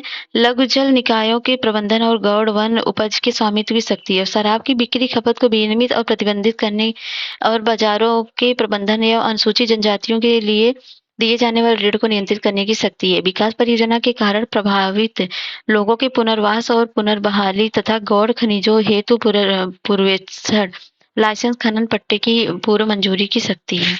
तो ये पंचायत से संबंधित संविधान के भाग 9 के प्रावधानों का कुछ संसाधनों और अपवादों के साथ अनुच्छेद 244(1) के अंतर्गत 5वीं अनुसूची में आने वाली 10 राज्यों के क्षेत्रों तक विस्तार करता है। पेशा राज्य विधानसभाओं को इस संबंध में कानून बनाने का अधिकार देता है। वर्तमान में 10 राज्य आंध्र प्रदेश, छत्तीसगढ़, गुजरात, हिमाचल प्रदेश, झारखंड, मध्य प्रदेश, महाराष्ट्र, उड़ीसा, राजस्थान और तेलंगाना में 5वीं अनुसूची वाले क्षेत्र मौजूद हैं। और इन 10 राज्यों में से 8 राज्य झारखंड, उड़ीसा को छोड़कर ने अपने राज्य में संबंधित पंचायती राज अधिनियम के तहत अपने राज्य पेशा नियमों को तैयार व अधिसूचित किया है। पंचायत राज मंत्रालय पेशा अधिनियम के प्रावधानों के कार्यान्वयन हेतु रोडल मंत्रालय पेशा अधिनियम संविधान के भीतर संविधान कहा जाता है। पेशा अधिनियम 1996 की अन्य विशेषताएं क्या है? परंपरागत कानूनी रूप। तो पंचायतों के संबंध में राज्य द्वारा बनाए गए कानून, परंपरागत कानून सामाजिक धार्मिक प्रथाओं एवं समुदाय के संसाधनों की परंपरागत प्रबंधन पद्धतियों के अनुरूप होंगे। ग्राम सभा, प्रत्येक ग्राम की एक ग्राम सभा होती है और यह एक ऐसे व्यक्तियों से मिलकर बनेगी जिनके नाम ग्राम स्तर पर पंचायत के लिए निर्वाचन नामावलियों में शामिल है। ग्राम सभा की एवं भूमिका एवं जिम्मेदारी। ग्राम सभा गांव में सभी विकास और कार्यों की मंजूरी देने, लाभार्थियों की पहचान करने तथा धन के उपयोग संबंधी प्रमाण पत्र जारी करती है। ग्राम सभा के पास सभी सामाजिक नियंत्रकों और स्थानीय योजनाओं से संबंधित संस्थाओं एवं पदाधिकारियों को नियंत्रित करने की शक्ति है। प्रत्येक ग्राम सभा लोगों की परंपराओं, रूढ़ियों और उनकी सांस्कृतिक पहचान, समुदाय की संस्थाओं तथा विवाद निपटाने के लिए रूढ़िजन्य ढंग का संरक्षण और परीक्षण करने के लिए सक्षम होगी। आरक्षण की बात करें तो प्रत्येक पंचायत में अनुसूचित जनजातियों के समुदाय की आबादी के अनुपात में 50% सीटों का आरक्षण होगा, जो सभी स्तर पर पंचायतों के अध्यक्ष के साथ उपबंधित होगा। 5वीं और 6वीं अनुसूची की बात करें तो आधार है पंचायती 5वीं अनुसूची है, 6वीं अनुसूची है। संवैधानिक प्रावधान की बात करें तो 241 क्लॉज 1 में 5वीं अनुसूची के प्रावधान असम, मेघालय, त्रिपुरा, मिजोरम को छोड़कर किसी भी राज्य की अनुसूचित जाति या अनुसूचित जनजाति के प्रशासन और नियंत्रण के लिए लागू होंगे। और 6वीं में क्या है? अनुच्छेद 244 क्लॉज 2 में कहा गया है और अनुच्छेद 275(1) में असम, मेघालय, त्रिपुरा और मिजोरम के जनजातीय क्षेत्रों के प्रशासन के लिए प्रावधान की बात की गई 6वीं में। और ये परिषद का गठन राज्य विधानमंडल के अधिनियम द्वारा और ये संविधान द्वारा उपबंधित स्वशासी जिला परिषद में से ऑटोनॉमस डिस्ट्रिक्ट काउंसिल द्वारा होता है। और स्वायत्तता की बात करें, पंचायत उपबंध अनुसूचित क्षेत्रों तक विस्तार अधिनियम 1996 में 5वीं अनुसूची वाले क्षेत्रों में रहने वाले लोगों के लिए ग्राम सभा के माध्यम से स्वशासन है। और ये 5वीं अनुसूची के तहत जनजातीय सलाहकार परिषद के पास केवल सलाहकार के प्राधिकार है। 5वीं अनुसूची की तुलना में अधिक स्वायत्तता प्राप्त है और एफडीसीएस को जनजातीय सलाहकार परिषद की तुलना में अधिक शक्तियां प्राप्त हैं। तो अदर इम्पोर्टेंट न्यूज की बात करते हैं। राज्यसभा के उपसभापतियों का पैनल। राज्यसभा के सभापति ने राज्यसभा में उपसभापतियों के एक पैनल का गठन किया। इसकी विशेषता यह है कि इसमें सभी सदस्य महिलाएं हैं और राज्यसभा के नियमों के तहत सभापति राज्यसभा सभा सांसदों में उपसभापतियों के पैनल के सदस्यों को नामित करता है। सभापति उपसभापति की अनुपस्थिति में नामित उपसभापति में से कोई एक सदन की अध्यक्षता करता है। हालांकि सभापति उपसभापति का स्थान रिक्त होने की स्थिति में उस सदन की अध्यक्षता नहीं कर सकता है। ऐसी स्थिति में राष्ट्रपति सभापति कर्तव्यों का निर्वहन करने के साथ राज्यसभा के एक सदस्य को नियुक्त करता है। संसद की अध्यक्षता करते समय उसके पास सभापति के समान शक्तियां होती हैं और उपसभापतियों का एक नया पैनल नामित होने पर वह पीठासीन रहता है। Parliament session. तो यह भारत के संविधान में विशेष सत्र शब्दावली का उल्लेख नहीं किया गया है। यह शब्दावली कभी-कभी उन सत्रों के लिए उपयोग की जाती है जिन्हें सरकार के विशेष अवसरों के लिए आहूत करती है। संविधान के अनुच्छेद 85 में एक वर्ष में कम से कम 2 बार संसद की बैठक का प्रावधान किया जाता है। हालांकि इन 2 सत्रों के बीच 6 माह से अधिक का अंतराल नहीं होना चाहिए। परंपरा के अनुसार संसद के एक वर्ष में 3 सत्र होते हैं। हालांकि उपर्युक्त प्रावधान संसद को अधिक सत्र आहूत करने से नहीं रोकता। इन्हीं अतिरिक्त सत्रों को विशेष सत्र कहा जाता है। संसदीय मामलों की मंत्रिमंडलीय समिति संसद के सत्रों की तारीख और अवधि निर्धारित करती है। इसके बाद राष्ट्रपति सत्र के लिए सांसदों को आमंत्रित करता है। Immunity for president. Supreme Court ने कहा है कि सरकार केवल राष्ट्रपति के नाम पर अनुबंध होने के कारण कानूनी प्रावधानों से छूट का दावा नहीं कर सकती है। कोर्ट ने कहा कि संविधान का अनुच्छेद 299 सरकार को संवैधानिक कानून के उल्लंघन की शक्ति नहीं देता है। संविधान का यह अनुच्छेद राष्ट्रपति या राज्यपाल के नाम पर संघ या राज्य द्वारा किए गए अनुबंध से संबंधित है। भारतीय संविधान का अनुच्छेद 361 देश के राष्ट्रपति और राज्यपाल को मुक्ति या सुरक्षा प्रदान करता है। राष्ट्रपति और राज्यपाल को पद पर रहते हुए किए गए कार्यों एवं कर्तव्यों के लिए अदालती जांच से छूट प्राप्त है। राष्ट्रपति के आचरण की समीक्षा तभी की जा सकती है जब वो संसद को कोई भी सदन अनुच्छेद 61 के तहत राष्ट्रपति पर आरोप की जांच के लिए अदालत या अधिकरण या किसी अन्य निकाय को नामित करता है। नियम 176 और नियम 267 में है। राज्यसभा में प्रक्रिया और कार्य संचालन नियमों के अनुसार 267 में राज्यसभा सदस्य सभापति की मंजूरी में सदन के पूर्व निर्धारित एजेंडे को निलंबित करने की विशेष शक्ति प्रदान करता है। 176 किसी विशेष मुद्दे पर अल्पकालिक चर्चा की अनुमति देता है जो 2.5 घंटे से अधिक नहीं होना चाहिए। Adjournment motion. स्थगन प्रस्ताव केवल लोकसभा में अवलंबित हो और लोक महत्व के किसी निश्चित मामले पर सदन का ध्यान आकर्षित करने के लिए प्रस्तुत किया जाता है। इस प्रस्ताव को सदन के अध्यक्ष की सहमति से ही पेश किया जा सकता है। इसे स्वीकार करने के लिए 50 सदस्यों के समर्थन की आवश्यकता होती है और इसमें सरकार के खिलाफ निंदा का तत्व शामिल होता है और इसलिए राज्यसभा को इस साधन का उपयोग करने की अनुमति नहीं है। किसी स्थगन प्रस्ताव पर चर्चा कम से कम 2 घंटे 30 मिनट तक चलनी चाहिए। अधीनस्थ विधानसभा प्रत्यायोजित विधान। राज्यसभा की अधीनस्थ विधान संबंधी समिति में मंत्रालयों द्वारा विभिन्न अधिनियमों के तहत नियम बनाने में देरी शीर्षक में रिपोर्ट जारी। विधायिका के अधीनस्थ प्राधिकरण द्वारा बनाए गए कानून को अधीनस्थ विधान कहते हैं। अधिकांश अधिनियम नियमित नियम विनिमय और उपनियम आदि बनाने की शक्तियां अधीनस्थ प्राधिकारियों को सौंपते हैं और कार्यपालिका अधीनस्थ विधान या कानून की आवश्यकता क्यों? विधायिका के पास कानून बनाने के अलावा इससे जुड़े नियमों और विनियमों को बनाने के लिए बहुत अधिक समय नहीं होता है। ऐसे में अधीनस्थ विधान के निर्माण में अधीनस्थ प्राधिकरणों की भूमिका व्यवहारिक जरूरत बन जाती है। विशेषज्ञ और टेक्नोक्रेट कानून के ढांचे में रहते हुए अधीनस्थ विधान की मदद से जानकारी प्रदान करते हैं और विशेष रूप से कानून के नए उभरते क्षेत्रों में डेटा सुरक्षा आदि के संबंध में मददगार होते हैं। राज्यसभा की अधीनस्थ विधायी संबंधी समिति के बारे में उनका गठन राज्यसभा के प्रक्रिया और कार्य संचालन नियम के रूल 204 के तहत किया गया है। सौंपे गए कार्य है, इसका मुख्य कार्य यह समीक्षा करना है और राज्यसभा को सूचित करना है क्या नियम विनिमय उपविधि योजनाएं आदि बनाने की शक्तियों का उपयोग उचित रूप से किया गया है अथवा नहीं।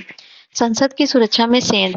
हाल ही में संसद की सुरक्षा में सेंध लगाई गई थी जहां आरोपी विजिटर पास पर लोकसभा में घुस गए और वहां उन्होंने नारेबाजी करते हुए पीला धुआं छोड़ने वाले गैस फेंके। प्रतिबंधित पहुंच। लोकसभा की प्रक्रिया और कार्य संचालन नियम और गैर सदस्यों के प्रवेश, वापसी व निष्कासन का प्रावधान करते हैं। इसमें उपबंध किया गया है कि लोकसभा अध्यक्ष जब भी उचित समझे सदन के किसी भी हिस्से और गैर सदस्यों को सदन के निष्कासित करने का आदेश दे सकता है। संसद में आने वाले आगंतुकों को सांसदों में सुरक्षा मंजूरी की जरूरत होती है। सरपंच पति। संसदीय अस्थायी समिति ने कहा है कि निर्वाचित महिलाओं को प्रशिक्षित करके या सशक्त करके सरपंच पति या प्रधान पति वाली व्यवस्था समाप्त की जानी चाहिए। यह व्यवस्था उन प्रथा को संदर्भित करती है जिसमें निर्वाचित महिलाओं के पति उनके प्रॉक्सी के रूप में कार्य करते हैं और वास्तविक राजनीतिक निर्णय लेने की शक्तियों का उपयोग करते हैं। पंचायती राज संस्थाओं में महिला आरक्षण। तो 73वें संविधान संशोधन अधिनियम 1992 के तहत पंचायत राज संस्थाओं में कुल सीटों का 1/3 और पंचायत राज संस्थाओं के सभी स्तरों में अध्यक्ष के 1/3 पद संविधान के भाग 9 के तहत महिलाओं के लिए आरक्षित हैं। अनुच्छेद 243 D में लिखा गया है। कई राज्य जैसे बिहार, केरल, महाराष्ट्र, उड़ीसा, राजस्थान आदि ने सदस्यों और सरपंचों के स्तर पर महिलाओं के लिए 50% आरक्षण का कानून प्रावधान किया है। तो भारत में महिलाओं और पुरुष रिपोर्ट 2022 के अनुसार 31.8 लाख से अधिक निर्वाचित प्रतिनिधियों में से लगभग 46% महिलाएं थी। और है शहरी स्थानीय निकायों में पिछड़े वर्गों के लिए आरक्षण। तो हरियाणा मंत्रिमंडल ने राज्य पिछड़ा वर्ग आयोग की रिपोर्ट को स्वीकार कर लिया और यह रिपोर्ट शहरी स्थानीय निकायों में पिछड़ा वर्ग ब्लॉक ए की श्रेणी के लिए आरक्षण के अनुपात का उल्लेख करती है। संविधान के अनुच्छेद 243 क्लॉज 6 के अनुसार राज्य विधान मंडलों में नागरिकों के पिछड़े वर्ग के पक्ष में किसी भी नगर पालिका में सीटों के आरक्षण पर नगर पालिकाओं में अध्यक्ष के पद के आरक्षण की प्रावधान करने में रोक नहीं होगी। के कृष्णमूर्ति बनाम भारत संघवाद 2010 तक था। गवली बनाम महाराष्ट्र राज्य और अन्य बाद में सुप्रीम कोर्ट ने स्थानीय निकाय में अन्य पिछड़े वर्गों के आरक्षण को अंतिम रूप से के लिए ट्रिपल टेस्ट को रेखांकित किया था, जिसमें शामिल है स्थानीय निकाय में पिछड़ेपन की प्रकृति और निहितार्थों को कठोर अनुभवजन्य जांच करने के लिए एक समर्पित आयोग का गठन करना, आयोग के प्रस्तावों के आलोक में स्थानीय निकाय में आवश्यक आरक्षण के अनुपात को निर्दिष्ट करना तथा ये सुनिश्चित करना कि अनुसूचित जातियों, अनुसूचित जनजातियों और अन्य पिछड़े वर्गों के लिए आरक्षण कुल सीटों में 50% से अधिक ना हो। ठीक है, तो आज के लिए इतना ही। नेक्स्ट वीडियो हम करेंगे आगे का सेंटर स्टेट रिलेशन और जो भी आगे का न्यूज। तो कैसा लगा वीडियो बताइएगा जरूर। वीडियो पसंद आता है लाइक शेयर सब्सक्राइब करें। मिलते हैं नेक्स्ट वीडियो में। जय हिंद, जय भारत।